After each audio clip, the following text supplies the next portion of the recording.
Bon, bonsoir à tous, chers amis, Shavuot. Quel bonheur et quel plaisir de se retrouver ici. On m'a dit qu'il y aura beaucoup de chantilly à manger ce soir.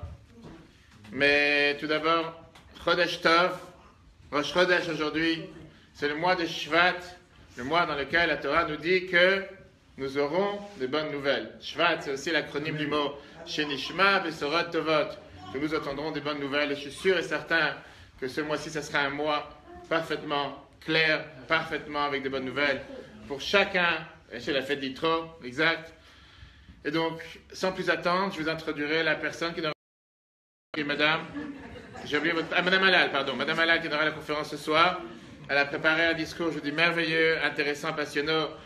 Et notre cher ami Rabbi Chaim m'a dit qu'elle a tellement... Mais vous pouvez parler là-bas aussi, il n'y a pas de souci. Vous pouvez parler là-bas aussi. Donc moi, je ferai l'introduction et après, vous aurez Madame Halal qui vous entretiendra. C'était la deuxième partie de la soirée.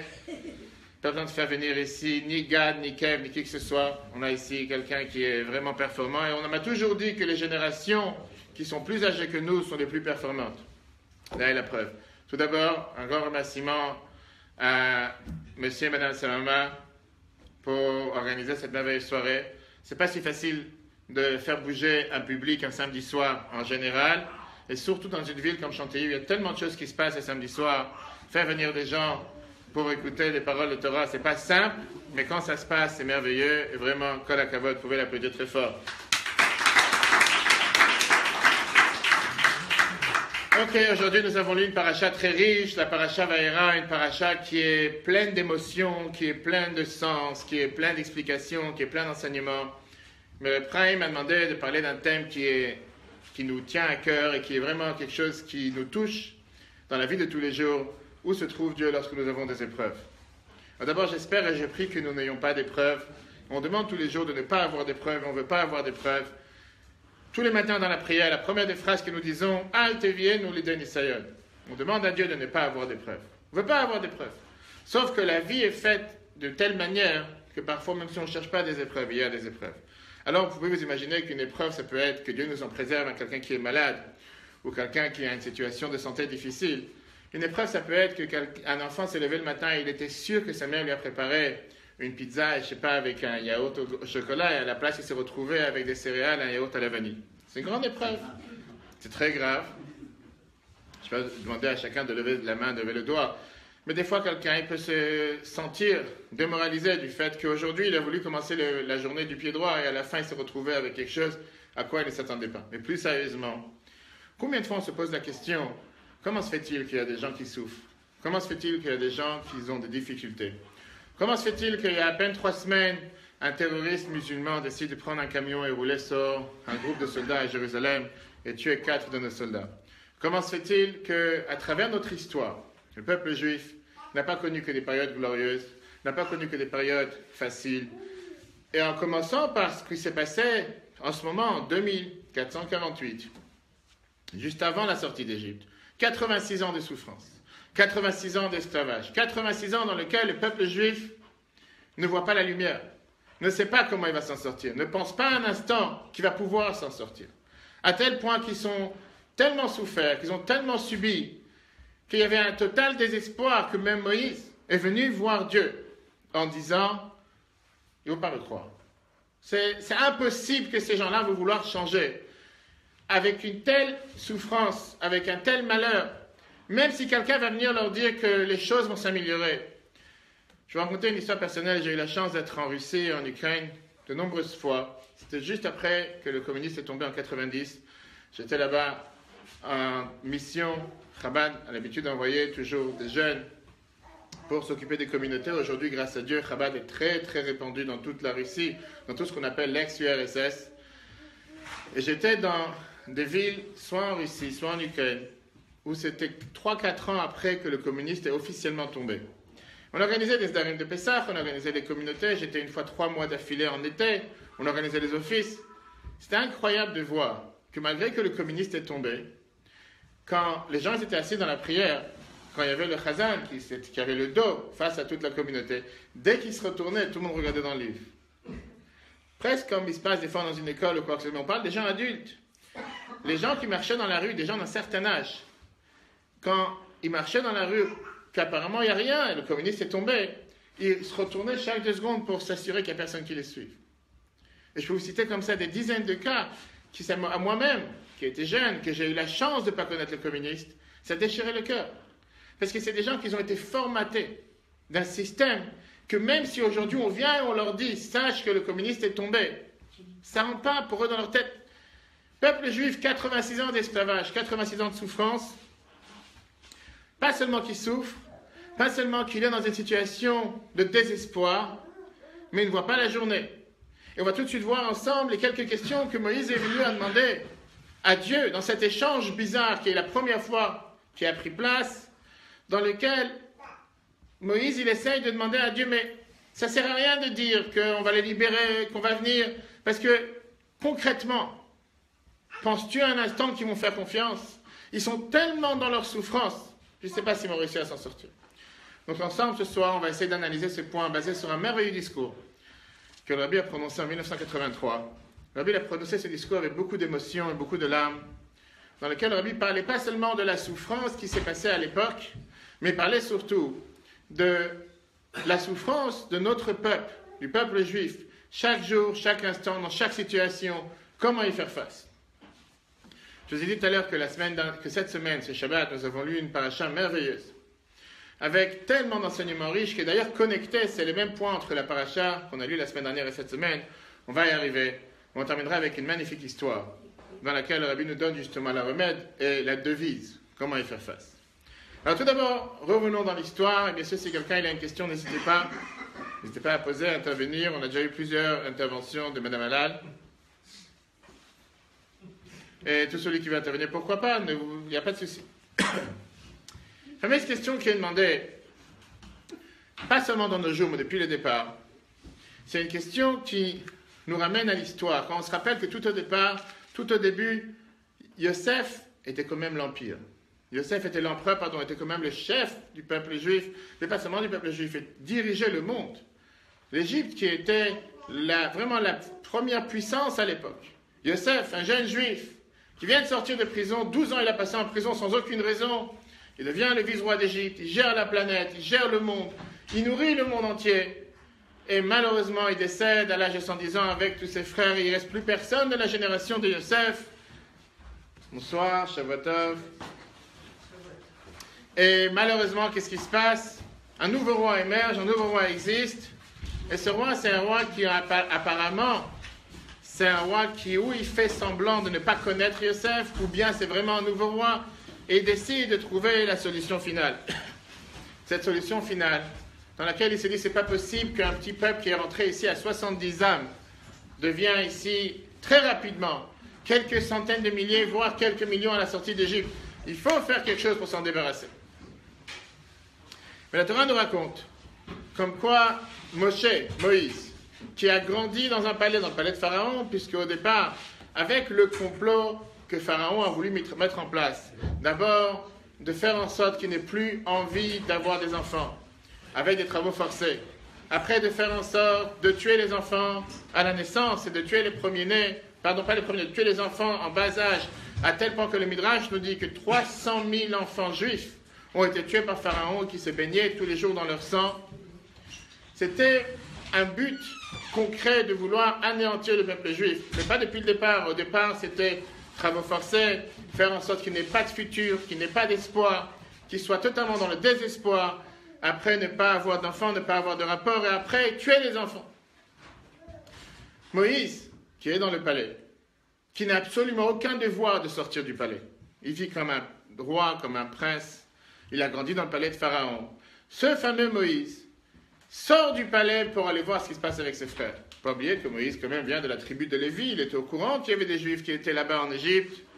Bizarrement, la Torah nous raconte 3 épisodes sur la vie de Moïse, dans lesquels les seuls 3 épisodes, ce sont des épisodes dans lesquels la Torah nous fait remarquer qu'il n'est pas resté en tant que spectateur, mais il est devenu un acteur. Ce n'est pas quelqu'un qui s'est dit « la situation est telle, il n'y a rien à faire, passons à côté, faisons comme si nous ne sommes pas au courant et on avance ». Moïse était la personne par excellence qui nous a montré que quand on voit quelque chose, quand on entend quelque chose, on doit agir. ne peut pas rester sans rien faire. Vous savez, j'avais des publicités dans le métro. On voit ça aux États-Unis, on peut voir ça aussi plusieurs fois aujourd'hui avec les attentats, que Dieu nous en préserve. Que si tu as vu quelque chose, dis quelque chose. Si tu vois un paquet, si tu vois quelque chose que tu n'es pas au courant, tu ne sais pas à qui ça appartient, bouge. Moïse, la Torah nous raconte qu'il sort, il voit ce buisson qui est en train de brûler, ce buisson ardent qui ne se consume pas. Et la Torah rajoute une phrase entière dans laquelle elle nous dit, Moïse il dit, Assour anaver, et je vais me rapprocher, voir pourquoi ce buisson ne se consume pas. Vous savez que la Torah ne raconte pas des histoires par hasard. La Torah ne vient pas nous dire ici des choses qui n'ont pas de sens. Elle ne raconte pas juste que Moïse a vu cette vision de Dieu dans un buisson. Mais la Torah cherche à nous montrer ici un enseignement riche pour chacun d'entre nous. Pourquoi d'abord un buisson? Ce n'était pas la période de décembre. Ce n'était pas non plus Sukkot. On a l'habitude de prendre des sapins pour faire le sra. Pourquoi un buisson ardent, un buisson qui brûle mais ne se consume pas? Et c'est dans cette vision que Dieu il vient et lui dit, enlève tes chaussures, tu es dans un endroit saint. Et il lui donne cette mission, va libérer le peuple juif. Pourquoi dans un endroit pareil? Pourquoi Dieu n'a pas pu venir le voir à la Victoire, ou à Chantilly même? Dieu n'a pu apparaître ici, venir dire à Moïse, va libérer le peuple juif. Quelle est l'idée derrière? Mais il y a cet échange dans lequel on voit un débat qui a duré 7 jours. 7 jours débattre avec Dieu. La Torah nous parle 30 versets, avec tout ce dialogue pour et contre, dans lequel, à chaque fois que Dieu vient vers Moshe en lui disant « fais telle chose » par rapport à cette mission, Moshe lui répond avec un argument dans lequel il dit « je ne pourrais pas le faire, c'est pas pour moi, c'est pas moi, c'est eux, on va essayer d'analyser ensemble. » Alors tout d'abord, quand Dieu vient et dit à Moïse « j'ai entendu les cris de mon peuple, je te nomme pour aller voir Pharaon et faire sortir notre peuple d'Égypte. » La première des choses, Moshe vient et dit « qui je suis pour aller chez Pharaon ?» Alors, Rabbi nous fait remarquer ici, avant d'analyser la question de Moïse, combien de fois dans la vie de chacun d'entre nous, nous sentons avec cet argument pour ne pas agir en disant tout d'un coup on devient humble, c'est pas pour nous, c'est pas pour moi, je suis pas capable, laisse-moi tranquille. Combien de fois, je suis sûr que Chaim peut vous raconter, il va voir un juif pour lui dire mettre les tefilines, et la première réponse qu'on lui dit, je suis pas religieux, laisse-moi tranquille. Si on va dire je suis religieux, si on va dire je suis, donc je dois. Je ne suis pas, donc je ne dois pas. Moshe dit à Dieu, tu veux quelque chose de moi, mais qui je suis? Tout d'un coup, je suis rien. Tu as oublié où tu es né. Tu as oublié, tu as grandi dans un palais jusqu'à présent. Mais Moïse, il vient et dit, moi je suis rien, c'est pas moi, je peux rien faire. On voit ce que Dieu lui a répondu. Après ça, Moshe vient et dit au peuple juif, il dit pardon à Dieu, le peuple juif ne sait pas qui tu es. Ils vont me demander, Mashmo, comment tu t'appelles? On va analyser ça ensemble. Qu'est-ce que ça veut dire cette question? Quelqu'un qui souffre depuis tellement d'années, et tout d'un coup, quelqu'un, le libérateur, il vient et leur dit, vous allez sortir de votre souffrance. Imaginez-vous un instant que Dieu nous en préserve, quelqu'un qui est à l'hôpital, qui a une grave maladie, et qu'un ami proche, il vient et lui dit, j'ai trouvé la solution. La personne qui s'inquiète en lui disant, mais qui te l'a dit? Quand il te l'a dit? Il t'a envoyé un texto? Il t'a envoyé un WhatsApp? Qu'est-ce qu'il en a à faire? Tu lui dis qu'il va sortir de la situation, que tu as trouvé un remède, tu as trouvé un médicament, et il danse de joie.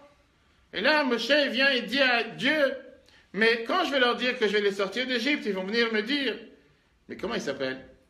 Quelle est sa carte d'identité? Qu'est-ce qu'on en a à faire? C'est pas une question, apparemment c'est une question qui n'a pas de sens. La troisième chose, quand Dieu répond, on va tout de suite analyser ensemble les réponses de Dieu. Quand Dieu répond à Moïse, troisième question que Moïse demande, il dit à Dieu, ils ne vont pas me croire. Si on analyse ensemble, on fait un peu de psychanalyse, au départ, Moïse il dit, moi je suis rien. Quand Dieu lui dit, c'est pas toi, c'est moi je viens avec toi. Là il dit, mais ils ne savent pas comment tu t'appelles, c'est de leur faute. Quand Dieu lui répond à cette question, il commence à dire, mais eux ils ne vont pas croire, c'est pas de ma faute, c'est de leur faute encore une fois, etc., etc. Quatrième chose, une fois qu'on va voir ensemble comment Dieu répond à chacune de ces questions, Moshe vient et dit, peut-être que j'irai avec Dieu, mais je ne sais pas parler, je ne sais pas le rhétorique, je ne sais pas parler en public, je bégaye, je ne suis pas capable. Dieu cherche le perfectionnisme. Et je n'ai pas ce perfectionnisme. C'est encore, je dis, je ne sais pas, on n'a pas beaucoup de temps, mais on essaiera d'analyser ensemble ce que le Rabbi nous fait remarquer, que dans la vie de tous les jours, parfois, on veut se montrer comme si on est incapable. Pourquoi? Parce qu'on préfère ne pas agir. Et comme on veut faire les choses avec perfectionnisme, Je préfère ne rien faire. Au moins, je ne fais pas quelque chose qui est peut-être à 50%. Sauf une des phrases qui a été dite par de nombreuses personnes dans notre temps. Parfois agir à minima, c'est beaucoup mieux que de ne pas agir. On pourra toujours reprocher à une personne de ne pas avoir agi. Mais on ne pourra jamais reprocher à quelqu'un d'avoir agi, même s'il n'a pas agi autant qu'il aurait dû faire. Au moment où il a fait quelque chose. Moshe était pas dans l'incapacité d'agir, mais il est venu avec l'idée, perfectionnisme. Je ne suis pas parfait, j'ai un problème. Je ne sais pas exactement comment parler. Ça pour moi, Dieu cherche la perfection. Rappelez-vous le départ. Dieu n'est pas venu le voir dans une salle la plus luxueuse sur terre. Il n'est pas venu le voir dans un musée. Dieu est venu le voir dans un buisson en train de brûler. On va voir après la raison. Il y avait une logique à ça. Et bien sûr, la dernière question, 5e échange, puisqu'il n'a plus de réponse. Et Dieu lui répond à toutes ces réponses, comme on va voir. Moïse, il vient et dit à Dieu, envoie avec qui tu as envie. Laisse-moi tranquille, c'est pas pour moi. Je suis fatigué. J'ai mal dormi hier soir. J'ai oublié de prendre les cachets ce matin. J'ai pas fait mon sport cette semaine. J'ai mal mangé hier soir. C'est pas pour moi, envoie avec quelqu'un d'autre. À tout ça, analysons ensemble les réponses que Dieu donne à Moïse. Quand il est venu en disant qui je suis, quand quelqu'un il vient et il dit c'est pas pour moi, se désengager, la réponse que Dieu il vient et lui dit tu vas pas tout seul. Pense pas que tu vas tout seul, pense pas que c'est toi qui y vas, je vais avec toi. Combien on doit, nous, dans la vie de tous les jours, comprendre ce message? Combien de fois, des fois, on se dit on est incapable? Quand on cherche à l'intérieur de soi-même, on se dit mais on ne va pas réussir. Pour chaque chose qu'on peut faire dans la vie, si c'est lever le matin pour aller travailler, si c'est pour s'occuper des enfants, si c'est dans le travail lui-même, si c'est dans n'importe quelle chose qu'on peut rencontrer, c'est juste prendre une bonne décision pour avancer dans la Torah et les mitzvot. Quelqu'un qui prend sur lui, je vais commencer à mettre des tefilines une fois par semaine, 2 fois, tous les jours, je vais commencer à allumer les bougies le vendredi soir.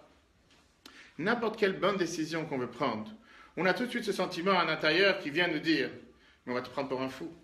Aujourd'hui, être radical, ce n'est pas forcément quelque chose de glorieux. Aujourd'hui, commencer à rentrer dans l'extrémisme, ce n'est pas quelque chose qui est glorifié. Tous mes amis, qu'est-ce qu'ils vont dire? Tomber sur la tête, tu commences à faire Shabbat, tu commences à mettre les tefilines, mais d'où tu sors? C'est pas pour toi, ça c'est du vieux temps. Viens à la Torah et nous dire, rappelle-toi une chose, tu n'es pas tout seul. Je suis là avec toi. Tu n'es pas en train de partir tout seul. Première des choses que Dieu dit à Moshe, c'est pas toi qui y vas. Bien sûr, si c'est Moshe qui doit y aller, laisse tomber, reste chez toi à la maison. Il y a Dieu avec toi. Et si je suis avec toi, et c'est ta confiance en moi qu'on va voir après, tu es garanti que rien ne peut t'arriver. D'ailleurs, juste après, les 2 histoires que la Torah nous raconte sur Moïse. Comme quoi il a vu ce juif se faire taper par un Égyptien et il a tué l'Égyptien. Le lendemain, il voit un juif taper un autre et il commence à dire mais qu'est-ce que tu fais? Méchant, mauvais, pourquoi tu tapes ton ami? Qu'est-ce qu'il lui répond? Tu veux me tuer comme tu as tué l'autre hier? Et la Torah nous rajoute ici un verset bizarre, encore une fois, dans lequel la Torah nous dit Moïse, il s'est dit certainement que les gens ils ont entendu ce qui s'est passé hier. Parce que hier, apparemment, si vous lisez le texte, c'est écrit qu'il n'y avait personne. Moshe, il a tourné la tête de 2 côtés, il a vu qu'il n'y avait personne.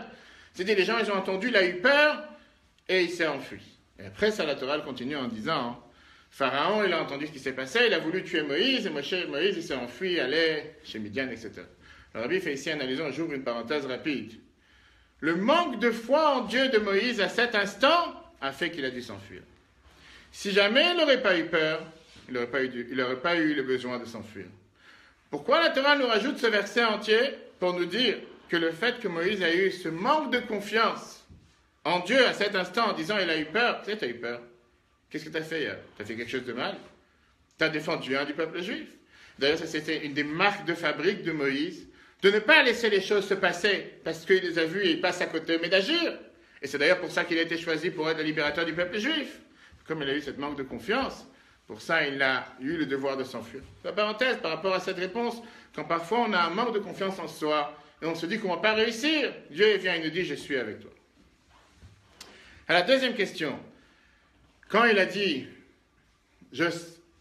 comment, les gens vont demander comment tu t'appelles, carte d'identité, à ça Dieu n'a pas répondu clairement. Dieu lui a dit, je serai qui je serai.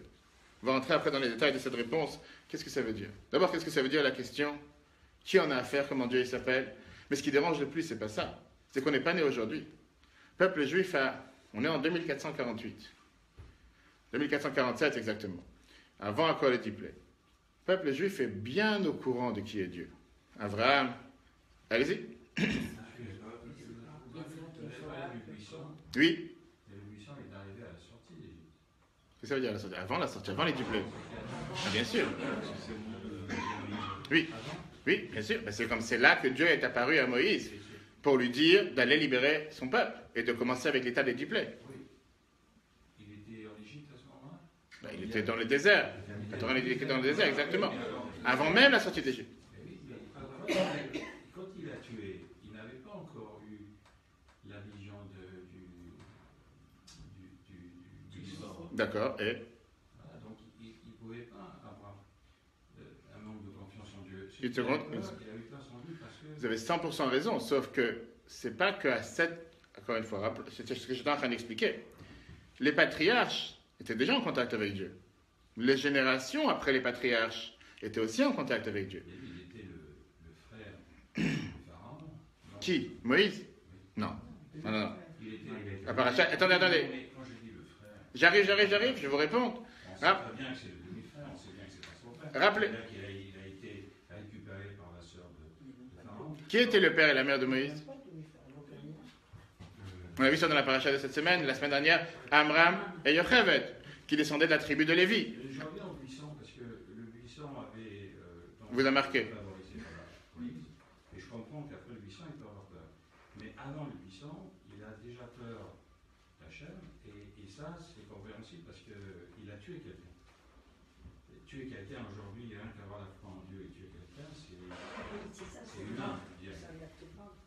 J'allais pas dire qu'aujourd'hui, des gens tuent au nom de Dieu. S'il avait foi en Dieu et s'il croyait en Dieu, il n'aurait pas dû avoir peur et il n'aurait pas dû s'enfuir. Exact. Ça, c'est ce que j'ai dit. Je vous réponds par rapport au fait que Moïse, c'est pas la première fois qu'il a rencontré Dieu dans le buisson. Pourquoi? Deux choses. On est en train de dire que les patriarches eux-mêmes étaient en contact avec Dieu tout le temps. Abraham, Isaac, Jacob, Yosef. Rappelons-nous ce qui s'est passé il y a quelques semaines à peine, quand un jeune juif, soi-disant délinquant, qui s'appelle Yosef, qui est vendu comme un esclave en Égypte à l'âge de 17 ans. Il arrive pour gérer la maison du ministre Potiphar, qui était à l'époque un des ministres importants de Pharaon. Et la Torah n'arrête pas de répéter à chaque instant que Dieu le fait réussir, que tout ce qui touche, Dieu le fait réussir. De quel Dieu on parle? Comment Potiphar et comment ces Égyptiens sont au courant qu'il y a un Dieu? Vous savez très bien, parce que une des explications qu'on nous donne, c'est que Yosef n'arrêtait pas de dire « c'est pas moi, c'est Dieu ». Avançons dans l'histoire, 12 ans en prison, à chaque instant qu'il traduit leur rêve, il n'arrête pas de dire à chaque fois « c'est pas moi qui va expliquer, c'est Dieu qui va me donner l'explication ». Une fois qu'il est sorti de prison, sans arrêt, il n'arrête pas de faire remarquer qu'il y a un Dieu. Quand Pharaon veut le nommer le vice-ministre, le vice-président, qui était en réalité celui qui a géré la planète, il dit clairement, c'est Dieu qui va décider la mission, c'est pas moi. Donc, tous nos patriarches, inclus Moshe, étaient au courant et étaient en contact avec Dieu avant. C'est pas que jusqu'au buisson, on n'était pas au courant de Dieu. Et donc, on revient par rapport à la réponse à votre question. Il devait avoir cette confiance en soi. Mais non, c'est pas vraiment le sujet ce soir, on pourra peut-être expliquer après. La Torah ne nous raconte pas ça pour parler du mal de Moïse. Parce que la Torah fait attention à ne pas parler du mal de qui que ce soit, même d'un animal non cachère. C'est juste pour nous donner une leçon combien des fois on doit avoir cette confiance et être garanti, pas parce qu'on a un ego, pas parce qu'on se sent comme quelqu'un qui est tout puissant. Nous ne sommes pas ni des Napoléons, ni des Nabucodonosor qu'on a parlé dans l'Haftarah d'aujourd'hui, qu'on n'a pas lu puisqu'on est Rosh Chodesh Shvat. Mais le fait d'avoir cette confiance en Dieu et se dire que s'il y a une situation difficile, on n'est pas tout seul. Il y a Dieu qui est là pour nous. On va revenir à votre point juste après. Et donc, quand il est venu en disant, ils ne vont pas me croire, troisième point, Dieu il a envoyé ces deux symboles. Avec le serpent, avec la main dans la poche, la main à l'intérieur qui est devenue comme lépreuse. Et d'ailleurs, Rashi nous fait remarquer que c'est quel rapport avec la lèpre, parce qu'il a été soupçonné d'avoir une mauvaise langue, de parler du mal contre le peuple juif en disant qu'ils ne vont pas me croire. Alors il a été puni avec cette lèpre, même si Dieu l'a guéri tout de suite, et qu'il est ressorti, elle est devenue totalement blanche, etc. Quand il a dit « je ne sais pas parler, je bégaye, je ne suis pas parfait », Dieu lui dit « je serai avec ta bouche ». Encore une fois, Dieu lui rappelle la phrase que la Torah nous emploie, qui est « qui a créé la bouche à une personne? Qui a créé la parole à une personne? Qui a fait en sorte que quelqu'un peut parler? C'est moi qui ai créé. » Tu penses un instant que parce que quelqu'un sait bien parler, ou quelqu'un qui a un très bon rhétorique, comme ça il va réussir. C'est moi qui fais en sorte que la mission peut réussir. Même si tu ne sais pas parler, même si tu es muet, tu vas réussir. C'est moi qui t'envoie en mission. Avance dans cette mission. Et quand il dit, envoie avec qui tu as envie, je ne suis pas apte à la mission, Dieu dit à Aaron, ton frère, il ira, néanmoins aller ensemble. Ça, c'est les réponses. Aujourd'hui, on va s'arrêter ensemble, parce que c'est le thème de ce soir, sur la deuxième échange, qui était la deuxième question. Quand il a demandé à Dieu, comment tu t'appelles, Dieu lui a dit, je serai qui je serai. Comme on a dit tout à l'heure, c'est ni un nom, ni un prénom. Je serai qui je serai, ça veut apparemment absolument rien dire. Comme ça peut vouloir tout dire. Il y a beaucoup d'explications qui viennent et qui nous disent que c'était peut-être un des noms de Dieu. Peut-être c'était le nom de Dieu qu'il a utilisé pour tuer cet Égyptien avec cet échange avec ce Juif. Nachmanide vient nous dire justement que c'était une des manières comment on pouvait faire descendre la divinité sur terre. Mais nous, on va s'arrêter aujourd'hui à la question que le Rabbi parle dans ce fameux discours en 83. La question est la suivante. Est-ce que vraiment c'est ce qui dérange un peuple en train de souffrir quand ils subissent des atrocités depuis 86 ans, puisque l'esclavage dur a duré 86 ans, de savoir comment il s'appelle celui qui t'a envoyé? Apparemment, ça n'a aucune importance. Et disons qu'ils vont savoir comment il s'appelle, ça changera quelque chose. S'ils savent en quoi ça va changer quoi que ce soit? Disons que la question, c'est une bonne question. Maintenant qu'ils vont avoir la réponse, alors, ça change quelque chose? En quoi ça va? Qu'est-ce qu'ils cherchent? Ils cherchent à pouvoir être libérés, ils cherchent à pouvoir ne plus souffrir. Qu'est-ce que tu as gagné en me disant, ils ont une question, ils veulent savoir comment tu t'appelles? Je m'appelle, comment je m'appelle? Et disons qu'il lui aurait dit, je m'appelle, nom, prénom, adresse, poids, taille. En quoi ça change? En quoi ça change à leur souffrance? Ça change absolument rien. Ils n'étaient pas en train d'apprendre un cours de théologie. Ils étaient en pleine détresse. Ils étaient dans l'enfer sur terre. Quand ils étaient dans l'enfer sur terre, la seule chose qui les intéressait, c'est de pouvoir s'en sortir. Ce n'était pas ici de savoir comment il s'appelle, d'où il vient, quand est-ce qu'il est né. Ils n'étaient pas en train d'apprendre un cours de psychologie ou un cours de philosophie ou un cours de culture ou un cours de judaïsme. Le peuple juif en train de souffrir. On ne peut pas penser un instant que ça va être leur question. Le Rabbi de Lubavitch, tu savais très bien que dans 10 jours, c'est le jour de 10 Shvat, le jour que le Rabbi précédent a quitté ce monde, le jour que le Rabbi est devenu Rabbi à 67 ans. S'il n'y aurait pas eu ce jour, on n'aurait pas été ici ce soir, il n'y aurait pas eu tout ce qu'on sait de Chabad Lubavitch dans le monde. Un jour merveilleux, un jour de bénédiction, un jour dans lequel on peut renforcer notre attachement au Rabbi, et surtout quand on apprend ses études, même dans un endroit comme Chantilly, qui peut paraître des fois, je parlais cet après-midi, on avait une bar mitzvah avec des gens qui sont venus de la région parisienne à Ponto-Cambo, et on parlait sur le fait que pour les Parisiens, Ponto-Cambo, c'est vraiment la campagne française. Quand ils disent les Français campagnards, on passe la frontière du 94 au 77, pour les gens, c'est vraiment un autre monde. Je vous ai voyé la preuve, il y avait plus de 200 personnes. Je vous ai voyé, c'est pas si loin que ça, c'est pas si grave que ça, pareil. C'est vrai que pour quelqu'un qui n'est jamais venu dans Chantilly, s'imagine, c'est vraiment le bout du monde. C'est vrai que des fois on rigole, j'ai pas envie d'insulter les Parisiens qui nous regardent, ou des gens qui viennent de Paris. Mais c'est vrai que pour les Parisiens, en général, quand ils font une station de bus ou un échange ou un métro ou quoi que ce soit, ils sont déjà fatigués. Et s'ils ont 3 stations à faire et encore 2 changements, c'est déjà fini. Ils n'ont pas du tout leur temps. Je suis parti la semaine dernière voir un ami à Montigny. Et je parlais avec un juif là-bas qui me disait que moi, dans Paris, tous les jours, pour aller de chez moi à mon travail, je mets 50 minutes. Chez nous, si c'est comme ça, moi j'habite beaucoup plus proche. Parce que pour les gens, des fois, s'imaginer de faire des grandes distances. Le Rabbi s'est inquiété justement, comme Moïse, comme le Zohar nous dit, que chaque Moshe qui a existé au temps du temps de la Torah, on retrouve un Moïse dans chaque génération. Le Moïse de la génération, le berger du peuple juif. Et dans notre génération, le Rabbi qui s'est inquiété au bien-être de chaque juif, sans différence de pratique, connaissance ou éducation, peu importe où il se trouve, que ça soit dans le 60, dans le 77, que ça soit dans la France tout court, que ça soit dans n'importe quel coin de la planète, de pouvoir pratiquer la Torah et les mitzvot, on reviendra à ça après, nous donne ici la réponse à la question que Moshe a demandée. En disant que la question n'était pas une question d'identité. Ce n'était pas juste une question comment tu t'appelles. Loin de ça. Bien sûr qu'il y a le sens simple, on ne peut pas enlever le sens simple, c'est sûr que la question était beaucoup plus profonde. La question que Moshe a demandé au peuple juif, que Moshe a demandé à Dieu pour le peuple juif, était, comme moi je vais leur dire que Dieu m'a envoyé pour vous libérer, ils vont me dire, Dieu, mais où il était jusqu'à présent? Où il s'est caché jusqu'à présent? Comment il a pu laisser une telle souffrance se passer? Comment il a pu laisser une telle malheur, 86 ans d'esclavage du peuple juif se passer? Où était Dieu dans les chambres à gaz? Où était Dieu dans telle et telle souffrance du peuple juif? Question que beaucoup de juifs demandent. Ça, c'est la question que Moïse demande à Dieu. Pas juste une question d'identité, comment tu t'appelles. Moïse, il demande à Dieu la question, qu'est-ce que je vais leur dire?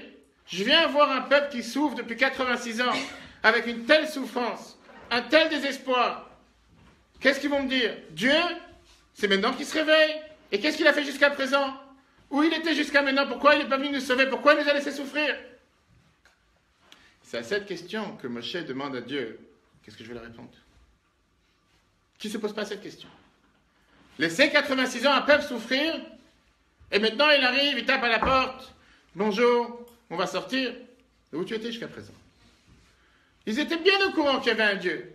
On disait bien dans la prière, on sait très bien qu'Abraham, Yitzhak et Jacob ont fait la prière du matin, midi et soir. On dit bien le Dieu des patriarches, le Dieu d'Abraham, le Dieu d'Yitzhak, le Dieu de Jacob.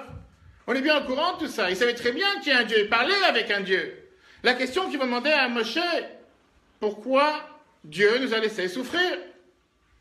La question de ce soir. Quelle est la réponse? Quand Dieu il agit envers Moshe, il lui dit, je serai qui je serai. Dieu vient et dit à Moshe la chose suivante. Te donner la réponse à la question du siècle, je ne te donnerai pas. Une réponse à ces questions, je ne peux pas te donner. Et il n'y a pas une réponse logique à cette question. On va voir tout de suite après pourquoi. Mais d'abord, je veux que tu leur transmettes un message. Tu ne penses pas un instant qu'ils étaient en train de souffrir, et moi j'étais en train de bronzer sur la Côte d'Azur. J'étais avec eux dans la souffrance. J'étais présent dans leur souffrance avec eux, en train de souffrir, j'étais présent avec eux. Je ne les ai pas abandonnés un instant. Tu ne penses pas un instant qu'ils étaient en train de souffrir et ils viennent avec cette question, mais où tu étais jusqu'à maintenant? Bien au contraire, j'étais présent avec eux pendant toute cette souffrance. Je suis présent avec eux, et je te dis un secret, je serai présent avec eux dans les autres souffrances. À ça, Rashi demande la fameuse question, Moshe dit, ça ne suffit pas qu'ils sont en train de souffrir, tu vois, je leur annonce déjà qu'il y aura des autres problèmes. Et c'est la raison pour laquelle Dieu vient et dit à Moïse, t'as raison, on avance, on ne parle pas des autres souffrances, on les fait sortir. Mais qu'est-ce qu'il vient leur dire? Dieu est en train de dire à Moshe, garantis au peuple juif qu'ils ne sont pas tout seuls. Alors vous allez me dire, qu'est-ce que j'en ai à faire? Qu'est-ce que j'en ai à faire qu'ils ne sont pas tout seuls? C'est en train de souffrir. Deux choses importantes. Premièrement, quand quelqu'un, un proche de famille va se faire opérer, ou qui passe un moment difficile, et qui sait qu'il n'est pas tout seul, qui sait qu'il y a quelqu'un qui est avec lui pour lui tenir la main, qui sait qu'il y a quelqu'un avec lui pour le rejoindre, la souffrance elle est déjà à moitié, si ce n'est pas plus, beaucoup plus facile à supporter, que de savoir qu'il est tout seul. Vous savez, en tant qu'aumônier dans les hôpitaux, ou aumônier dans les prisons, plein de fois on se rend compte, quand on parle avec plusieurs patients, des fois des patients qui sentent cette solitude. Et quand je parle avec certains patients en leur demandant, mais vous avez de la famille?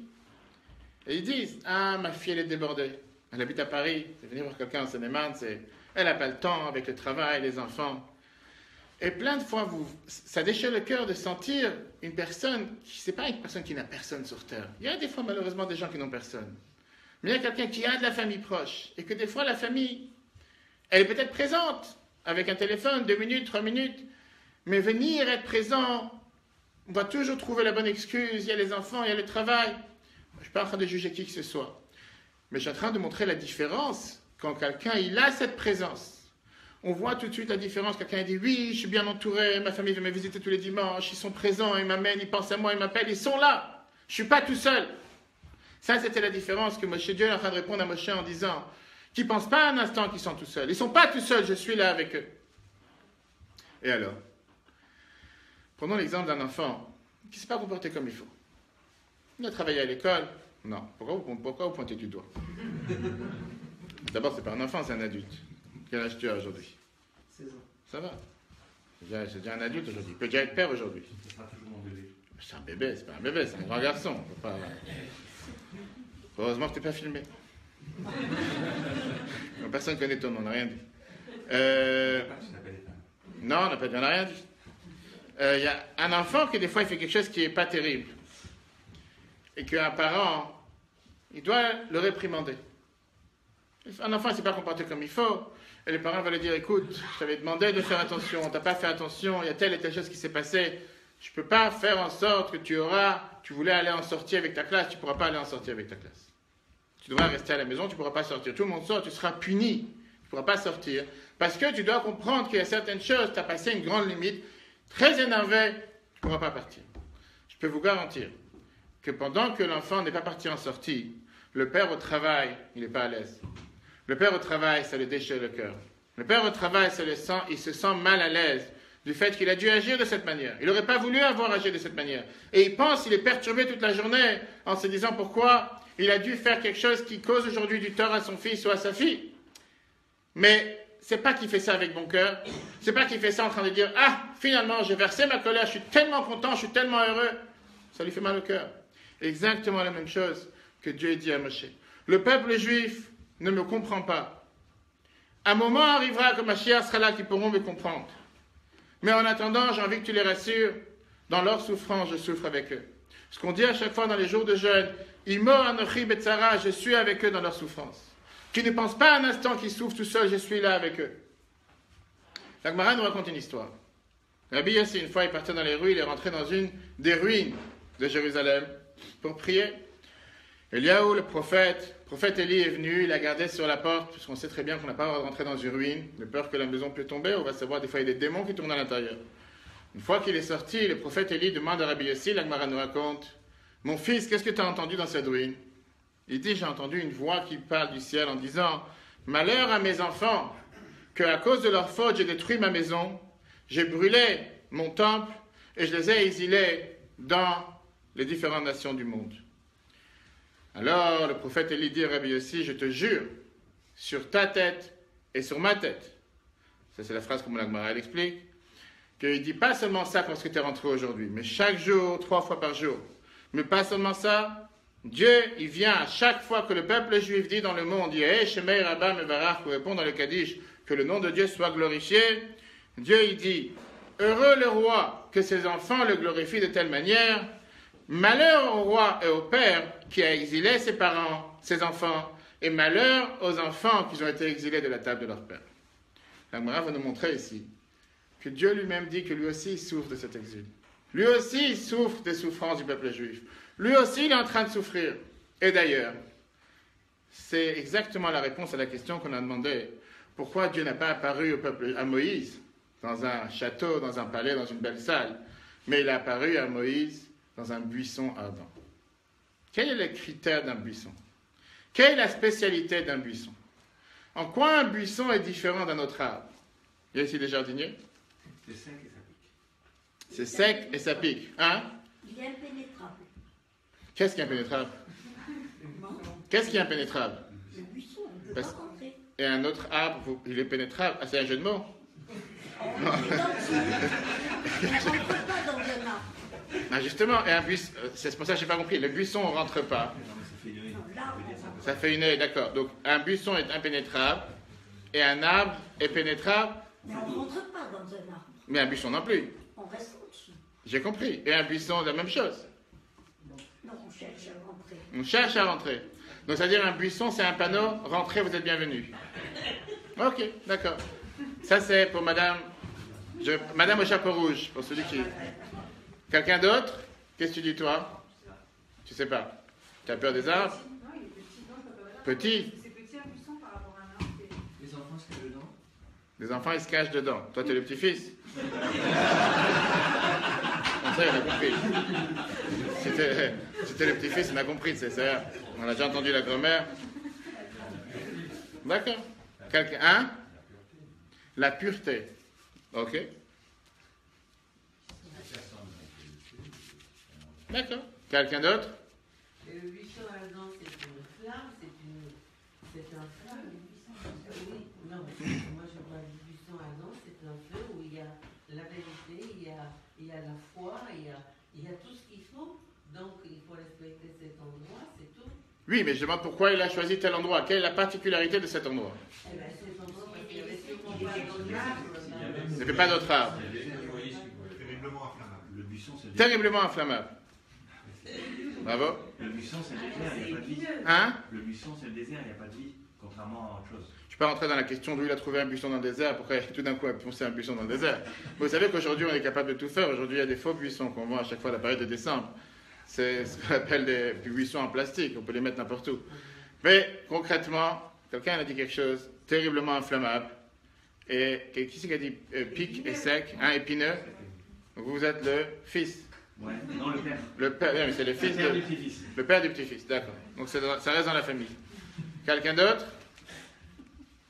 La spécialité du buisson, Rashi vient et nous dit, pour montrer comme quoi Dieu est présent dans l'épine, dans les épiques, dans les pics, pardon, dans les épines. Dans les endroits, oui, c'est pas un arbre normal. Un arbre normal, en général, on n'a pas un problème à s'attraper à l'arbre, à monter à l'arbre, à grimper sur l'arbre. Un buisson, c'est différent, mis à part le fait que si vous avez une fois attrapé un buisson, c'est collant. Si vous avez essayé une fois, à part le fait qu'il y a ces épiques, il y a ces épines, ces pics, pour dire à Moshe justement ce message, sache que je suis avec eux au moment où ils souffrent. Ça fait mal. Comme quelqu'un a dit justement, on ne peut pas s'en sortir rapidement. Quelqu'un qui s'est embourbé dans un buisson, c'est pas si facile à s'en sortir. Pareil avec le peuple juif. Ça, c'est la réponse que Dieu a donnée à Moshe, basée sur l'enseignement du Rabbi. Mais là vient la deuxième question. Et qu'est-ce que j'en ai à faire? Ce que je cherche aujourd'hui, c'est arrêter de souffrir. Alors c'est vrai, ça fait que la souffrance n'est pas si dure. Ça fait que la souffrance est beaucoup plus simple. Ça fait que la souffrance est beaucoup moins grave. Le fait que je ne suis pas tout seul, je suis avec Dieu, Dieu est avec moi, je ne me sens pas totalement isolé. Mais je souffre. À quoi ça sert de savoir que vaut mieux qu'il arrête cette souffrance? Vient ici le message que Dieu fait passer à Moshe. Le fait de savoir que Dieu est là, présent avec eux, c'est une opportunité en plus pour demander à Dieu que les souffrances s'arrêtent. Ne pas avoir peur de poser cette question. Merveilleux enseignement qu'on apprend de cette question, la dernière que Moshe a demandé à Dieu. Jusqu'à quand le peuple juif va souffrir? Pour nous dire que nous avons le devoir et la mission à chaque instant de demander à Dieu quand il y a des souffrances, de parler à Dieu quand il y a des souffrances. Ne pas s'émotionner, ne pas dire les choses sont telles quelles, je ne peux pas demander. On a un devoir de demander à Dieu et de crier à Dieu quand le peuple juif souffre, que les souffrances s'arrêtent. D'où on le sait, on l'a appris de Moïse. Moïse est venu à demander à Dieu pourquoi ton peuple souffre. Et pourquoi la Torah nous le raconte? Pour qu'on sache pas seulement que Dieu est présent avec nous dans les souffrances, pas seulement de se dire que puisque Dieu est avec nous, alors j'ai la moitié de la souffrance qui est déjà partie, mais utiliser cette opportunité que Dieu est présent pour lui dire que les souffrances s'arrêtent. Et quand on fait appel à Dieu, on les garantit qu'il nous répond. La preuve est qu'à ce moment-là, Dieu a fait en sorte que le peuple juif est sorti d'Égypte. Dieu n'a pas répondu pourquoi il y a des souffrances. D'ailleurs, dans la fameuse lettre que le Rabbi a écrite, un des tout premiers présidents d'État d'Israël a dit en 1956, quand Mashiach va venir, on aura à ce moment-là la possibilité de comprendre toutes les souffrances qu'on a souffert en exil. Aujourd'hui, pas forcément on a les réponses. Parce que la Torah nous explique, c'est que parfois, pourquoi on doit passer par une épreuve? Parce que par ça qu'on passe par une épreuve, on fait découvrir à l'intérieur de nous-mêmes des forces internes cachées que sans cette épreuve, on n'aurait pas su qu'on les a et on ne les aurait jamais exploitées. Et grâce à cette épreuve, on peut puiser à l'intérieur de nous-mêmes ces choses qui sont tellement à l'intérieur, cachées, innées, ancrées depuis notre naissance, et avec ça, les faire jaillir vers l'extérieur pour pouvoir aller à une marche plus forte et beaucoup plus loin. Je ne sais pas si on a ici des champions sportifs ou ceux qui sont dans les Olympiques, dans les Jeux internationaux ou nationaux. Oui? Oui? Vas-y. Il y en a une? Vas-y. Quel championnat tu as joué? Cours de Pilates. Donc, si quelqu'un cherche des cours de Pilates, vous avez ici une adresse. Ah oui, Red Amazon aux États-Unis. Red Amazon aux États-Unis. C'est quoi ce sport? C'est triathlon, on fait un peu de canoë, un peu de... Et donc, tu as gagné combien de médailles? Non, c'est pas... on a tous une médaille à la fin. Tous une médaille. C'est bien, c'est un sport facile. Il n'y a pas de compétition, tout le monde gagne. Moi, on a tous une médaille, on a un classement quand même. Bravo, magnifique. Vous pouvez l'applaudir? Tout le monde a une médaille. Dans n'importe quel sport et n'importe quel effort que chacun fait, on sait très bien qu'on ne commence jamais avec 1000 mètres ni 500 mètres. On commence toujours avec 50 mètres, 100 mètres. Et plus on met la barre haute, plus on avance. Et des fois, tu te dis, mais pourquoi fatiguer? Pourquoi fatiguer Chevrolet? Pourquoi les faire du mal? Pourquoi les faire sortir de ces tripes, travailler à l'intérieur, aller chercher tellement loin? Ça y est, ça suffit 50 mètres, ça suffit 200 mètres. Qu'est-ce que tu vas à 1000 mètres? Qu'est-ce que tu vas à 500 mètres? Qu'est-ce que tu vas 3 minutes sous l'eau? Qu'est-ce que tu vas à 6 minutes? Fais quelque chose de simple. Parce que plus la barre est haute, plus l'épreuve est difficile, plus finalement on peut chercher à l'intérieur de soi-même pour pouvoir aller encore au-dessus de cette épreuve. Et une fois qu'on va gagner cette marche, on va pouvoir monter encore à une autre marche. Ne jamais se suffire avec l'épreuve précédente. Mais l'épreuve fait en sorte de pouvoir chercher à l'intérieur de soi-même pour pouvoir atterrir arriver à un niveau beaucoup plus élevé, beaucoup plus loin. Pareil avec les épreuves, des fois que Dieu il envoie envers chacun d'entre nous. Des fois, on ne comprend pas la raison. Certainement qu'on ne peut pas justifier l'épreuve de qui que ce soit. Et quand on voit quelqu'un de nos frères et sœurs souffrir, on a un devoir de demander à Dieu que les souffrances s'arrêtent. Personne sur terre peut justifier l'épreuve de qui que ce soit. On n'est pas à la tête de Dieu, on ne comprend pas les chemins de Dieu sur terre. Dieu lui-même nous dit que ses manières d'agir ne sont pas nos manières, ses pensées ne sont pas nos pensées. Mais des fois, on peut se dire qu'on a une difficulté. C'est certainement, il y a quelque chose de bien et de bon caché à l'intérieur. Pas forcément, je la comprends tout de suite au départ. Mais se dire que s'il y a une épreuve, chercher quelle chose positive je peux tirer de cette épreuve. Et quand on cherche, et des fois être aidé par quelqu'un, on peut sortir de cette épreuve encore plus gagnant, encore plus glorieux, encore plus de réussite qu'on était sans cette épreuve. Je vous dis au départ qu'on ne va pas s'arrêter juste là, on va terminer avec un point sur la paracha de cette semaine qui est merveilleusement riche et en rapport avec ce qu'on vient de dire. On a toujours l'habitude de faire appel à Dieu quand tout va mal. Ou en général, dès qu'il y a un souci. Il y a un malade, résultat, un réussi dans les examens. Quoi qu'il arrive, on a besoin de quelque chose, on fait appel. Parfois, on oublie de remercier Dieu pour les bonnes choses qui se passent avec nous. Parfois, on oublie de faire appel à Dieu quand tout va bien. Prière ne veut pas seulement dire quand tout va mal. Prier, c'est pas juste parce que j'ai besoin de quelque chose. Prier, c'est un sentiment de vouloir s'attacher avec Dieu. Juste dire merci pour sa présence. Et d'où on le sait, paracha de cette semaine. Paracha qu'on a lu aujourd'hui, encore une fois, le contraste qu'on a entre Pharaon et Moïse, avec le Nil. Comme quoi, Pharaon a été béni par le Nil. Yaakov l'a béni que quand il va arriver du Nil, le Nil va se lever vers lui et va abreuvoir toute l'Égypte. Moïse a été aussi sauvé par le Nil, même s'il n'y a rien de spécial qui s'est passé, c'est juste que son berceau a flotté sur le Nil, qui sont les lois de la physique, puisque l'eau est tellement lourde et le berceau est beaucoup plus léger, c'est normal qu'il doit flotter sur le Nil. Hein? C'est normal. C'est normal. Vous approuvez. Et néanmoins, le contraste entre les deux. Pharaon, tous les matins, il allait faire ses besoins dans le Nil. Ça, c'était sa manière de remercier quelque chose qu'il a béni, qui a donné à boire à toute l'Égypte. Moïse, qui n'a même pas été sauvé par le Nil par une force particulière, c'était tout à fait normal, Dieu l'a interdit de frapper le Nil. Les trois premières plaies qu'on a vues aujourd'hui, le sang, les grenouilles, et Kinim qui était l'époux. Pour le sang et les grenouilles, Dieu lui a dit, tu donneras le bâton, ton bâton à Aaron, mais c'est Aaron qui t'attrape à toi. Pourquoi? Parce que tu as été sauvé par le Nil. Qu'est-ce qu'il a déjà été sauvé? Le berceau a flotté dessus.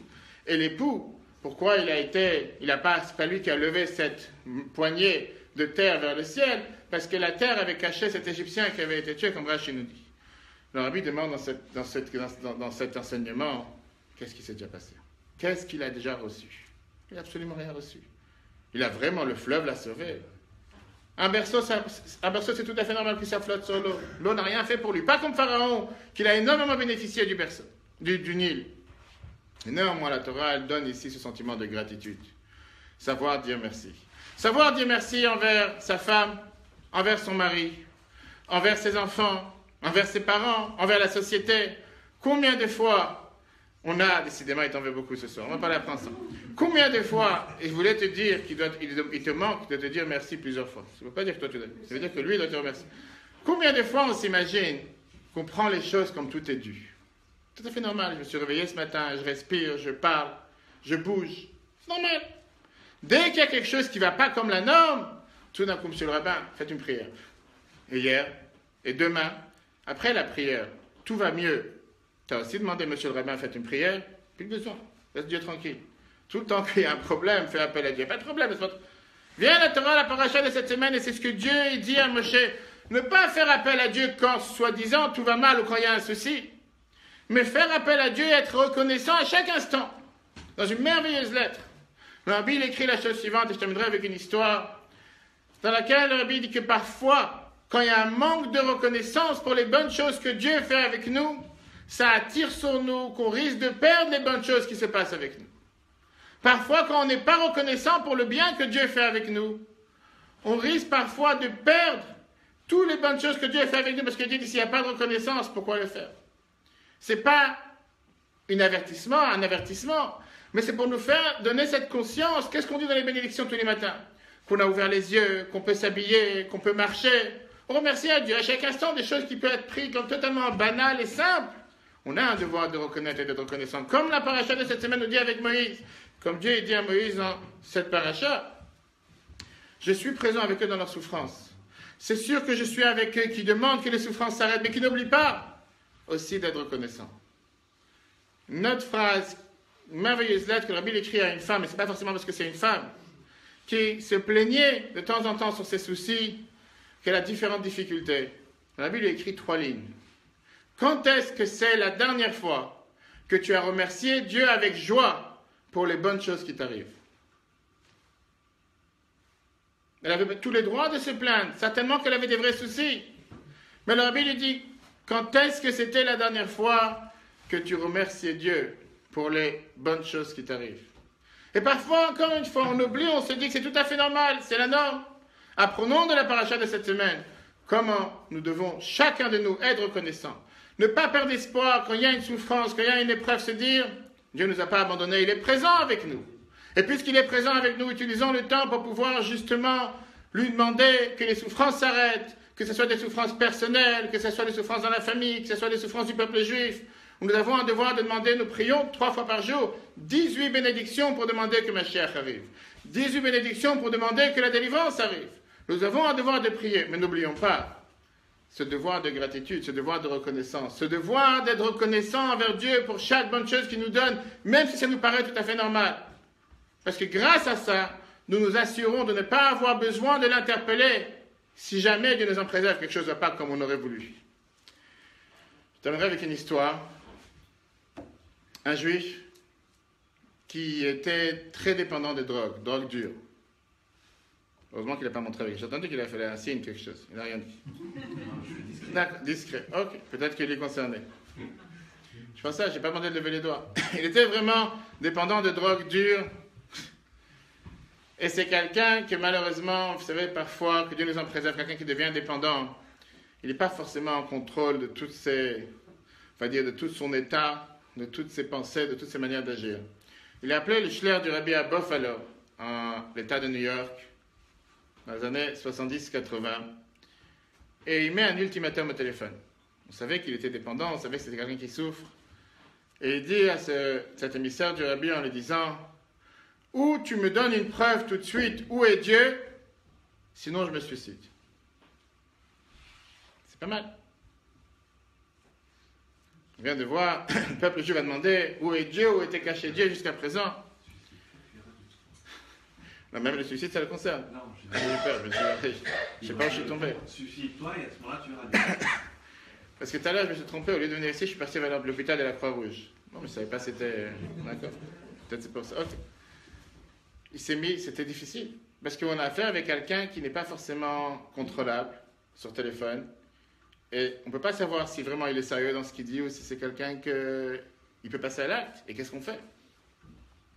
Lui dire arrête avec tes bêtises, laisse-moi tranquille, c'est pas une réponse. Tu as affaire avec quelqu'un qui malheureusement ne se contrôle pas soi-même. Il est dépendant. Et donc il a réfléchi quelques instants et il a dit écoute, c'est très simple. C'est très sérieux ce que tu dis. Moi je ne peux pas te répondre à cette question. Où est Dieu? Mais j'ai mon beau-frère qui est à New York. Va voir le rabbi. Le rabbi va pouvoir te répondre à cette question. C'est dit au moins il est dans des bonnes mains. Au moins il n'est pas... Pardon. Donc son beau-frère qui est à New York, il amène ce jeune homme. Ils vont ensemble voir le secrétariat du rabbi dans la synagogue du rabbi, le 770, Eastern Parkway, 770. Et ils vont rentrer dans le secrétariat. Ils rencontrent là-bas un des secrétaires qui est déjà décédé malheureusement, le rabbi Benjamin Klein. Et il lui demande, on veut rencontrer le rabbi. Monsieur a une question, il veut savoir où est Dieu. Et il veut rencontrer le rabbi tout de suite. Et le Rav Klein qui lui dit, mais c'est pas comme ça qu'on rencontre le rabbi. C'est pas on tape à la porte et le rabbi il est là. Il faut énormément de temps. Et le rendez-vous le plus tôt, ça sera peut-être dans 2 mois. Et la personne qui dit, c'est ou maintenant, ou je me suicide. Qu'est-ce qu'on va faire? Pas de réponse. Je me suis dit, qu'est-ce que je fasse? Le rabbi n'est pas là, il a un emploi du temps très chargé, c'est pas. Donc, il sort du bureau du secrétariat. Le beau-frère qui lui dit, c'est très simple. Je peux donner un conseil, mais ne dis pas que c'est moi qui l'ai dit. Le rabbi va bientôt sortir de son bureau pour rentrer à la maison ou aller prier sur la tombe de son beau-père. Le Ohel, on a l'habitude d'aller prier. Tu peux l'interpeller dans la rue. Le rabbi n'était pas quelqu'un qui était inabordable, vous ne pouvez pas se rapprocher de lui. Tu peux aller le voir dans la rue, je te garantis. Pas forcément qu'il va te répondre, mais au moins tu pourras lui poser ta question. Il dit, c'est pas une mauvaise idée. Il attend quelques instants, le rabbi sort de son bureau ou pour aller à la maison, pour la prière du soir, et il voit, si vous connaissez, si quelqu'un est parti une fois prier sur la synagogue du rabbi, vous savez qu'il y a ces marches rouges avec ces escaliers pour monter vers la synagogue, il voit le rabbi qui arrive, il se met en face, et il dit, j'étais tellement imprégné de ce visage, de ce regard, c'est pas quelque chose qu'il avait rencontré jusqu'à présent, et il s'est dit, il faut absolument, il voulait poser sa question, et sa question, elle était, montre-moi une preuve qu'il y a Dieu sur terre. C'était la preuve qu'il voulait savoir comme question. Mais là, la question exacte, où il s'est emballé, il ne savait pas comment la prononcer, il s'approche du rabbi et il dit, où est Dieu? 3 mots. Et le rabbi qui le regarde avec un sourire, et le rabbi qui lui dit, où est Dieu? Dieu, il est là, il est là. Il dit, il est en haut, en bas, à droite, à gauche. Dieu est partout. La personne, d'abord, il a été frappé du regard du rabbi avec son amour, avec sa gentillesse, qui ne s'est pas dit, mais c'est quoi cette question bête? Qu'est-ce que tu me déranges? Le rabbi qui lui donne cette réponse. Et là, il a dit, j'ai posé une question qu'après, j'ai regretté d'avoir posé une question de ce genre, mais sur le moment, il était sous l'effet des drogues, et c'est ce qu'il voulait demander. Donc, il n'a pas pu se retenir. Il regarde le rabbi, encore une fois, un dialogue, imaginez-vous un instant, stopper le rabbi dans sa route, et il lui dit, non, mais sérieux, je ne suis pas en train de rigoler. Ça, c'est le mot qu'il dit au rabbi. Et je vous ai posé une question, où est Dieu? Ne me racontez pas, il est partout. Ça, c'est ce qui est écrit dans les textes. Je vous demande une question sérieuse, j'attends une réponse. Où est Dieu? Qu'est-ce que vous en avez fait à sa place? Imaginez-vous que vous sortez aujourd'hui dans la rue, et quelqu'un vous interrompt, il est un peu drogué ou beaucoup drogué, et il vous dit, où est Dieu? Qu'est-ce que vous lui dites? Qu'est-ce que vous lui disiez? Je sais pas, je vais voir le rabbi. Il va voir le rabbi. Bravo. En toi. Hein? En toi. En toi. En chacun de nous. En chacun de nous. Le rabbi le regarde avec un grand sourire et lui dit, le rabbi il regarde avec un grand sourire et il lui dit, Dieu se trouve dans ton cœur. Il dit, je ne m'attendais pas à une réponse pareille, mais sur le moment, il a été tellement frappé et il s'est mis à pleurer. Le rabbi continue sa route. Il dit, à ce moment-là, j'ai senti comme quoi un grand fardeau sort de moi-même. Il est entré dans la synagogue, il a pleuré pendant longtemps.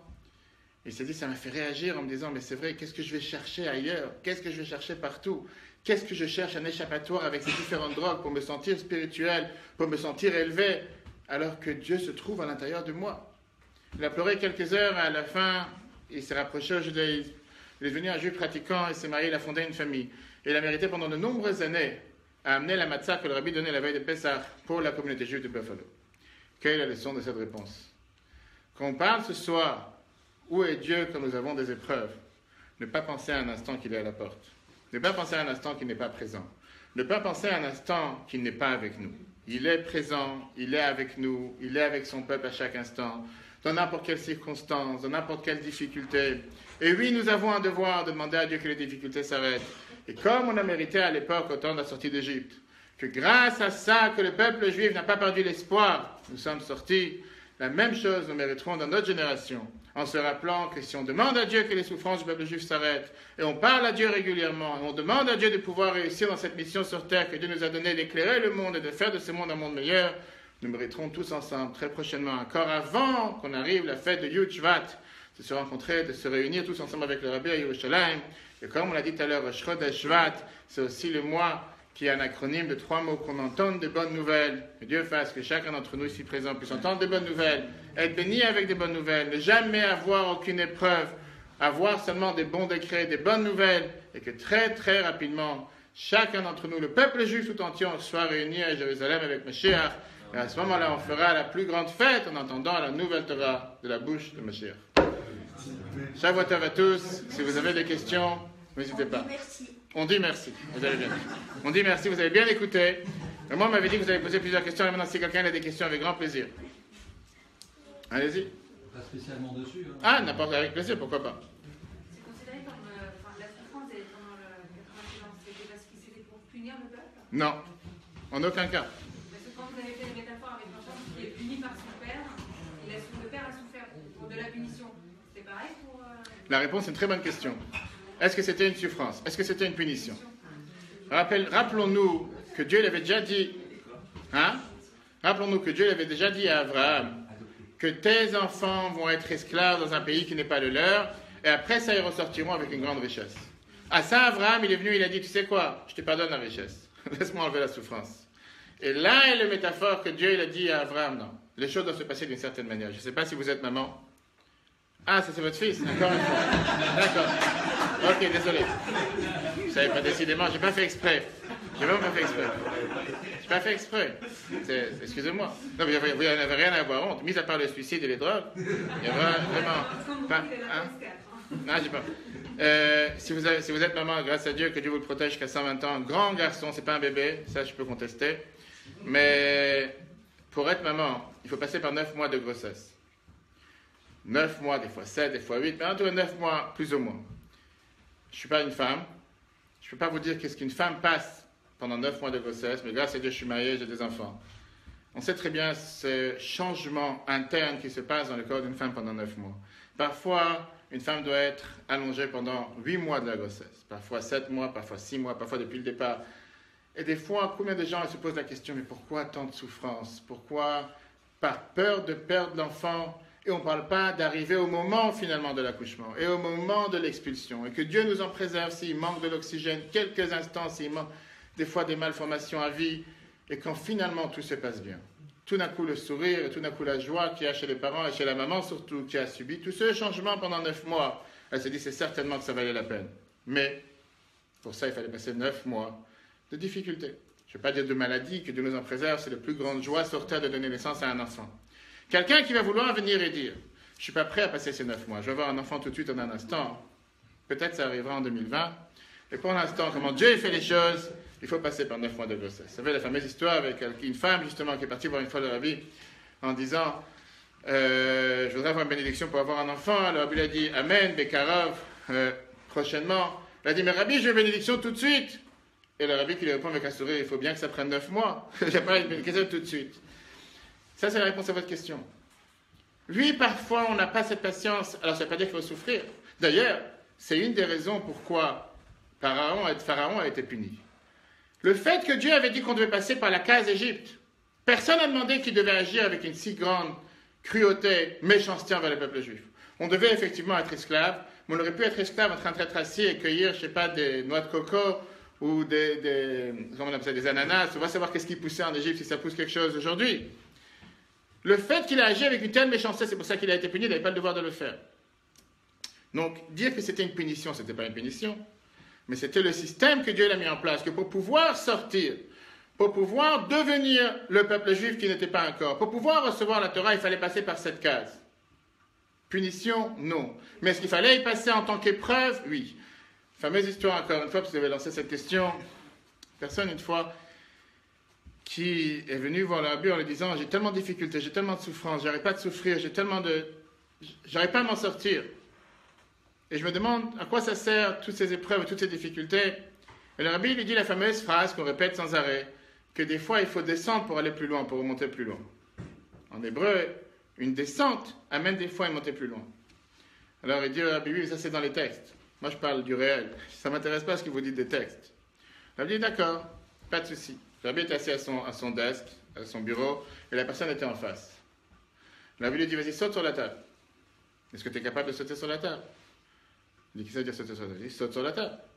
Donc la personne, il fait 3 pas en arrière, pour prendre un élan, pour sauter sur la table. Le rabbi dit, attends une seconde. Pourquoi tu as fait 3 pas en arrière?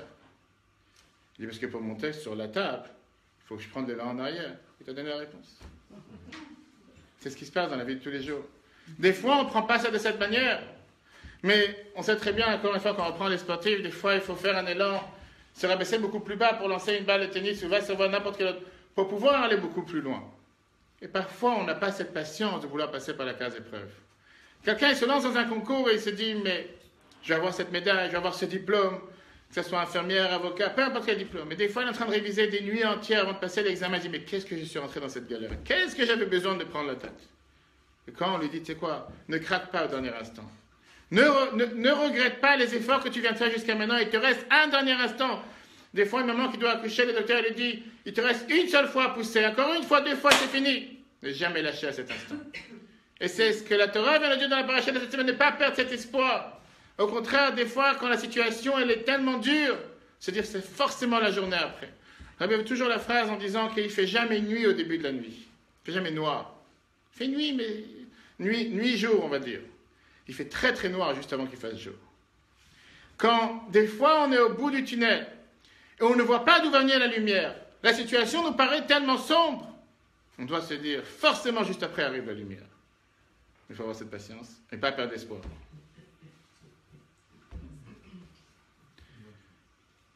Autre question? Vous avez mentionné la Shoah tout à l'heure. Oui. Qu'est-ce que vous en pensez? Moi, qu'est-ce que j'en pense? Je vous réponds. Je vous réponds. La seule chose que je peux... Et pas seulement vous personnellement. J'ai bien compris, parce que si c'est moi... D'abord... Justement, sur la Shoah, on n'aurait pas eu Israël. Mais c'est pas un petit peu disproportionné ou parce que les enfants... Je vais vous dire. Tout d'abord, ma mère est née dans les camps. Ma grand-mère est passée par les périodes de la Shoah d'ailleurs, puisque je mentionne ma grand-mère, c'est son anniversaire de décès cette semaine, de Shvat, Myriam Ben Dovber.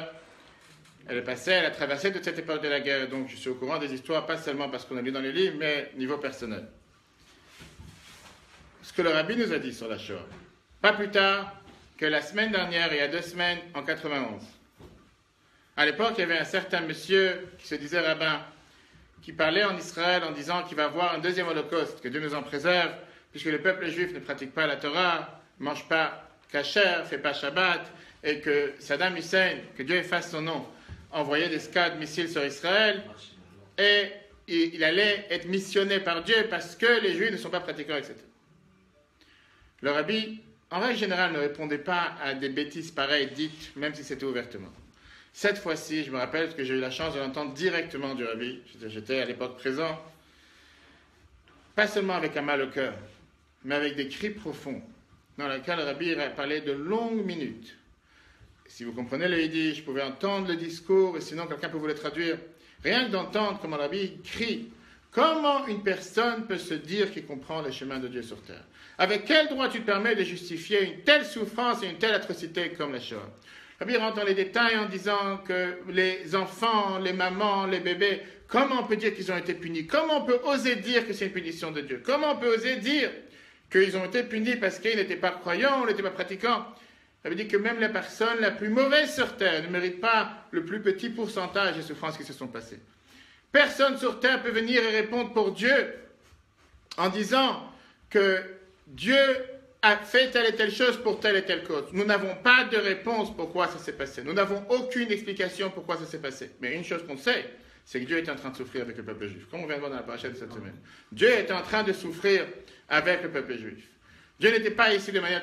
Il n'y a aucune raison logique. Nous ne comprenons pas. Nous n'avons pas de réponse logique. Et aucune personne sur terre peut venir et vous justifier un tel malheur qui est arrivé dans notre génération, à notre peuple. On n'a aucune explication. Et personne ne peut vous l'expliquer parce que nous ne comprenons pas les chemins de Dieu sur terre. Nous n'avons aucun moyen de comprendre les chemins de Dieu sur terre. La seule chose, on sait que quand Mashiach va venir, on aura les réponses aux souffrances que nous avons passées. Mais aujourd'hui, on n'a pas de réponse. Après, bien sûr, vous avez la réponse que Shirley a donnée. Il y a plein qui donnent des réponses. Il y a plein de gens qui font des conférences qui disent Il faut leur demander. c'est normal parce que vous devez passer par là pour telle et telle Je vais vous dire, je ne vais pas parler pour les autres, mais c'est toujours facile de justifier les souffrances des autres. Moi, je peux vous seulement dire, comme il m'a demandé, qu'est-ce que j'en pense. Moi, ce n'est pas moi qui en pense, je peux vous dire ce que le rabbi nous a enseigné pendant 50 ans d'histoire. Qu'à chaque fois, le rabbi était là pour nous rappeler comme quoi on ne comprend pas les chemins de Dieu, on n'a pas de vision de pouvoir analyser qu'est-ce que Dieu a fait sur terre. On doit demander que les souffrances du peuple juif s'arrêtent. Ce qui n'empêche qu'il y a plusieurs personnes, dont Elie Wiesel, qui est décédé il y a quelque temps, qui était connu pour avoir des très bons rapports proches avec le rabbi. En les années 1965, il est parti voir le rabbi. C'était quelqu'un qui était non-croyant, athée, qui ne voulait pas se marier. Il raconte dans ses mémoires, si vous voulez lire dans son livre, il faut donner la référence exacte après. Comme quoi c'est grâce au rabbi qu'il a convaincu à se marier, à avoir des enfants, et que le rabbi lui a envoyé un bouquet de fleurs pour le jour de son mariage. Et comme il dit que le plus beau cadeau que j'ai reçu le jour de la Brit Mila, la circoncision de son fils Elisha, qui était appelé sur le nom de son père, était le bouquet de fleurs que le rabbi lui a envoyé aussi pour la circoncision de son fils. Au départ, il ne voulait pas se marier. Le rabbi lui a dit qu'au contraire, en se mariant, en ayant des enfants, tu auras pas seulement la revanche sur ce que ces gens-là ont voulu faire contre le peuple juif, mais avant ça, il y avait la fameuse question qu'il a demandé à Dieu, qu'il a demandé au rabbi, où était Dieu pendant l'Holocauste? Le Rabbi dit que la question ne doit pas être où était Dieu, mais où était l'homme. Le Rabbi dit comment est-ce possible qu'une civilisation qui s'inquiétait au bien-être des chats et des chiens, qui s'inquiétait au bien-être des animaux avec une telle perfection, était capable d'envoyer des gens qui découpaient des morceaux, qui faisaient des essais sur des êtres humains, et que le soir, ils étaient assis dans les mêmes chambres où les cadavres étaient posés en train de jouer du Mozart ou n'importe quelle autre musique, en train de manger des sandwichs. Ça, c'est cette civilisation qui était là pour enseigner au monde la morale, et néanmoins était capable de faire les plus grandes atrocités sur terre, comme le Rabbi l'explique. C'est pas la question où était Dieu. Où était l'homme qui aurait pu agir et qui n'a pas agi? Où était l'homme qui était au courant de ce qui se passait et n'a rien fait jusqu'à ce qu'il se sentait concerné? C'est une très longue lettre, si vous voulez, je vous enverrai la référence après de 8 pages, que le Rabbi débat avec lui, mais en tout cas une réponse. Plusieurs fois, le Rabbi a donné l'exemple avec parfois un malade dans un hôpital qui, quand quelqu'un n'a jamais été dans un milieu hospitalier et il va dans un bloc opératoire et il voit une vingtaine de personnes avec des couteaux et avec tous les outils que les docteurs ont, même si aujourd'hui c'est des robots, en train de s'acharner sur un corps. Des fois il se dit mais il y a ici des tueurs, des assassins, on va savoir ce qu'ils sont en train de lui faire. Et quand on lui explique qu'ils sont en train de lui sauver la vie, la personne est totalement heureuse de savoir qu'il y a des gens qui sont là qui lui ont rallongé la vie d'il y a encore 5-10 ans. Parfois, le Rabbi a donné cet exemple pour nous dire comme quoi les chemins de Dieu sur terre, on ne les comprend pas. Mais on doit avoir cette foi et se dire qu'il y a certaines choses que nous ne comprenons pas aujourd'hui, peut-être nous ne comprendrons jamais, c'est la réponse que Dieu a donnée à Moshe dans cette semaine. Je n'aurai pas de réponse à cette question. Mais fais-moi confiance, il y a un but sur terre, lequel on ne le sait pas aujourd'hui. On prie tous les jours que Mashiach arrive, et surtout prions que les souffrances s'arrêtent. Question? On n'a pas la réponse. À quel moment Dieu il intervient, il laisse faire les choses? Comment on peut savoir? Il laisse faire les choses, des fois il intervient ou... Quand est-ce qu'il est en vacances? Quand est-ce qu'il est sur le RSA? Quand est-ce qu'il est au chômage? Il intervient à chaque instant. N'importe quelle chose qui se déroule sur terre. Même si ça te parle. Chaque jour, il était présent avec le peuple juif. Alors, on va parler ensemble si tu veux. À part, bien sûr, tout ce que tout le monde connaît de tous les malheurs. Combien de juifs ont été sauvés? Combien de non-juifs ont sauvé des juifs? Combien de survivants que nous avons aujourd'hui sont passés par les camps de la mort? Mais ça, c'est un libre arbitre de la part des humains ou c'est le bon Dieu qui a envoyé ces Si tu dis que c'est un simple libre arbitre des humains et que c'est des gens qui n'ont pas frôlé la mort à des centaines de fois, je ne veux pas dire que ces gens-là n'ont pas vu Dieu à chaque instant, qu'eux-mêmes te disent aujourd'hui comment ils ont vu Dieu. Des gens qui étaient tellement, je dis, qui n'étaient pas seulement avec des morts, avec des cadavres, avec des souffrances, et qu'ils s'en sont sortis. Alors tu vas me demander la question et les autres. Très bonne question à laquelle je n'ai pas de réponse. Mais dire que ces gens-là n'ont pas vu la main de Dieu qui les a libérés, qui les a sortis, eux-mêmes te disent aujourd'hui. Il n'y avait aucun moyen de s'en sortir. Il n'y avait aucune logique sur terre de pouvoir pratiquer, faire ce qu'on avait besoin, et on a réussi à s'en sortir. Eux-mêmes te disent qu'ils sont conscients qu'il y avait Dieu qui était avec eux, qui ne les a pas abandonnés. Par exemple, les justes qui ont protégé, Oui. ils ont fait ça de leur libre arbitre ou c'est... Là, tu rentres déjà dans un autre débat. Est-ce que les gens des nations ont libre arbitre ou pas? Mais une chose est sûre, c'est que personne ne leur a demandé de faire. Et pour ce qu'ils ont fait, ils ne sont pas seulement honorés, récompensés de nos jours, mais la Torah a une énorme récompense envers ces gens-là. On sait très bien que la Gemara, le Talmud Sanhedrin nous dit qu'ils auront aussi le monde futur. Tous ces gens-là qui ont défendu le peuple juif, bien sûr. De toute façon, Comme aujourd'hui. On ne va pas faire un procès en demandant pourquoi Dieu fait ça, et pourquoi c'est fait comme ça. Dieu, il a ses raisons. On n'a pas intervenir. Non, mais nous, on ne peut pas le savoir. Moi, je suis On n'a pas à savoir, on n'est pas Dieu. Merci Oui, beaucoup. j'ai juste coupé la Shavuot